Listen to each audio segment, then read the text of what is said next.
2025년 10월 20, 바로 이날 한국은 정말 뭐랄까 경제, 외교, 사회 모든 분야에서 한꺼번에 청구서를 받은 듯한 그런 날을 맞이했습니다.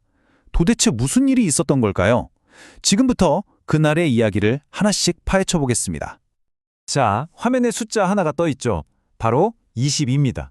이 숫자가 과연 뭘 의미하는 걸까요? 네, 바로 22년. 이게 무슨 시간이냐면요. 한국이 정말 굳건하다고 믿어왔던 그 경제적 자존심 있잖아요. 거기에 균열이 생기기까지 걸린 시간입니다. 자, 그럼 첫 번째 이야기부터 시작해 볼게요. 바로 22년 만의 경제 쇼크입니다.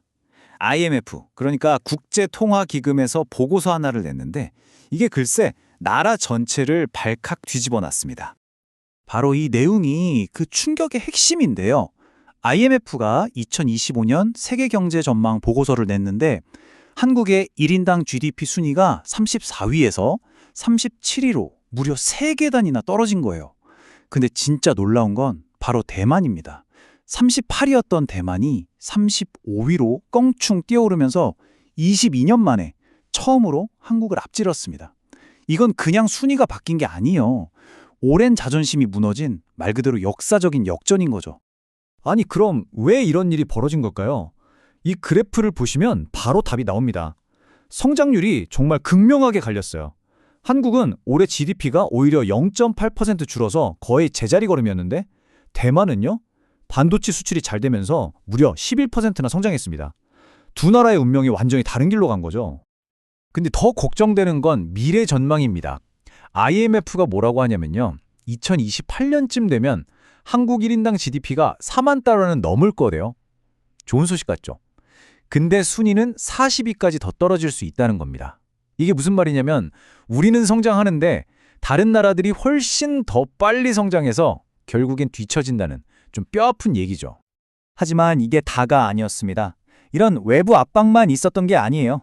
바로 그날 한국 안에서는 또 어떤 문제들이 터지고 있었을까요? 자, 두 번째 이야기로 넘어가 보죠. 바로 국내 위기입니다. 특히 정말 많은 분들의 삶과 직결된 문제죠. 부동산 시장에서 심상치 않은 신호가 잡혔습니다. 정부가 그래서 토지거래 허가제라는 아주 강력한 카드를 꺼내들었어요. 이게 뭐냐면 특정 구역에서 땅이나 집을 사려면 무조건 정부 허락을 받아라 이거예요. 한마디로 투기꾼들 들어오지 말라고 빗장을 건 거죠. 자, 이 흐름을 한번 보세요. 정부가 좋은 의도로 규제를 도입했죠. 투기 수요를 막으려고요. 근데 그 결과가 어떻게 됐냐? 시장이 의도치 않게 그냥 꽁꽁 얼어붙어버리는 거래 절벽 현상이 나타난 겁니다. 그 충격!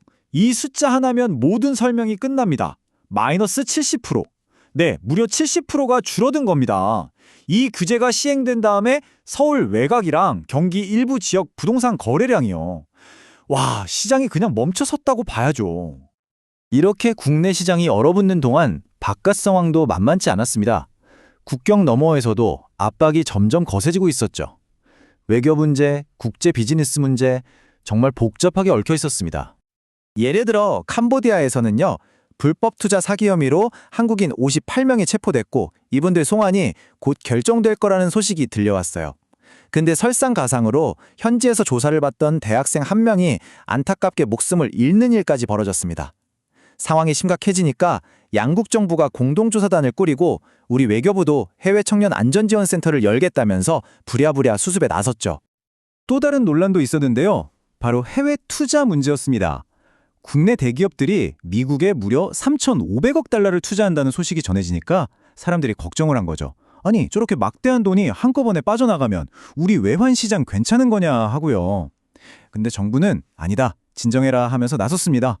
그게 전부 현금으로 나가는 게 아니고 채권이나 자산운용 같은 방식으로 들어가는 거라서 단기적인 충격은 크지 않을 거라고 시장을 다독였죠.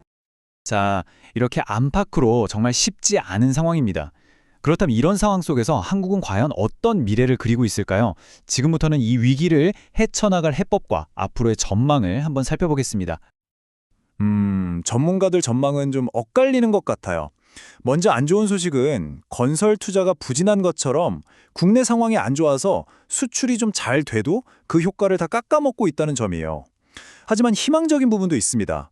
바로 반도체 경기가 살아나고 있다는 건데요. 그래서 2026년에는 수출이 다시 힘을 내면서 성장률도 회복될 거라는 조심스러운 낙관론도 나오고 있습니다. 이렇게 복잡한 위기 속에서 정부가 떠내든 비장의 카드는 바로 디지털이었습니다. 아예 경제체질 자체를 뜯어고치겠다는 거죠. 디지털 산업을 중심으로 그리고 ICT나 AI 같은 미래 기술에 집중적으로 투자해서 이 위기를 정면으로 돌파하겠다는 겁니다. 정말 안팎으로 녹록지 않은 도전 과제들 앞에 서 있는데요. 과연 이 디지털 최우선 전략이 한국의 미래를 안전하게 지켜줄 수 있을까요? 글쎄요, 이 질문에 대한 답은 아마 앞으로 우리 모두가 함께 만들어가야 할 것 같습니다.